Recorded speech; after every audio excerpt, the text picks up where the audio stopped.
We left 4 points out there on kicks. So that puts you at whatever that does, 46.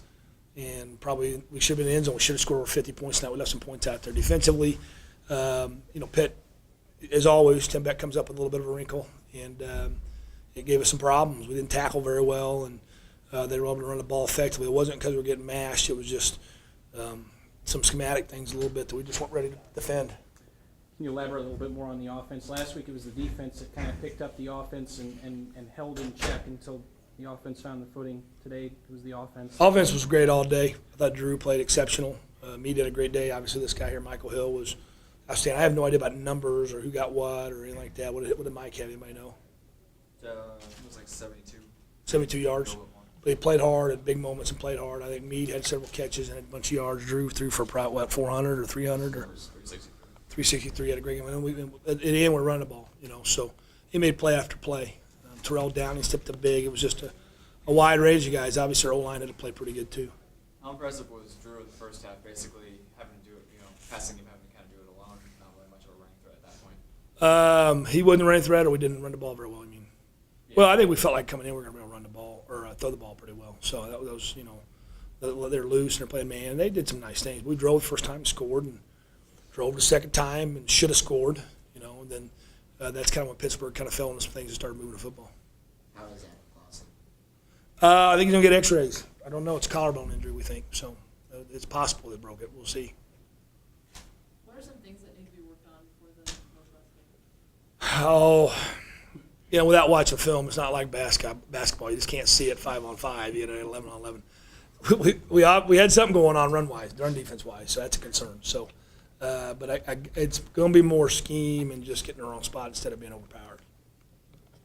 I know it's early, still early, but just to get off to the start you've gotten off to and be in this position. You're in this position a year ago, but get a win like this over a good tradition in Pittsburg State on pretty big audience and TV. I mean, just talk about that and where you are at this point. Well, it's still Pittsburg State. I mean, that's what you got to remember. And, they've struggled a little bit lately, but they're still who they are. And they're going to compete and give it your all. And they play for more than just themselves. They play kind of for a tradition. And their tradition may be like none other. I mean, as far as how far it goes back. I mean, the great coaches that have been there. And obviously, Northwest's tradition has been recent. It's become really, real strong. But this is a tradition that goes way back. Way back. When I was a freshman in college here in '81, they played for the national championship. So they've always been great. And, they're playing kind of for kind of a Notre Dame of Division II a little bit. And they're going to play a little bit harder because of that. And their backs to the wall, so they're fighting. First 2 weeks were inferior competition. You did what you were supposed to those first 2 weeks. Last week, a wild week. Did you learn anything about your team, anything else about your team tonight? I think we're tough mentally. I think we don't quit. I think we keep playing. I think you said it best the other day when offense was really, really struggling in the third quarter in Topeka. Our defense, stiffened and did what they had to do until our offense got a drive together.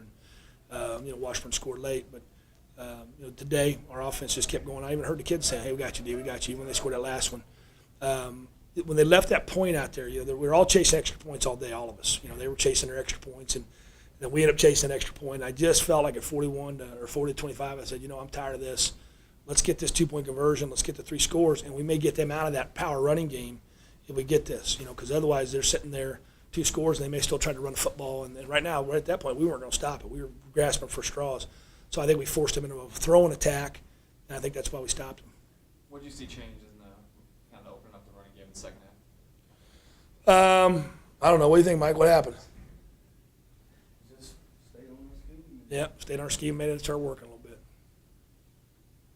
How impressive was Michael over here getting most of his good runs on second efforts, and it could have been stopped in the backfield a couple of times? He's strong. He's very, very strong. I mean, he's strong-willed, and he's just strong-bodied kid. Great core muscles and everything. He just said, wish we could all be strong like Mike Hill. Too early to ask about Northwest? Way too early. Let me enjoy this win. They're a monster. They're good. What would a win against Northwest mean for this program? It'll mean we win this week. That's, kind of what that answer is probably. It's again, I'm enjoying this win. This thing's too much of a grind not to enjoy the win. We'll get on them tomorrow.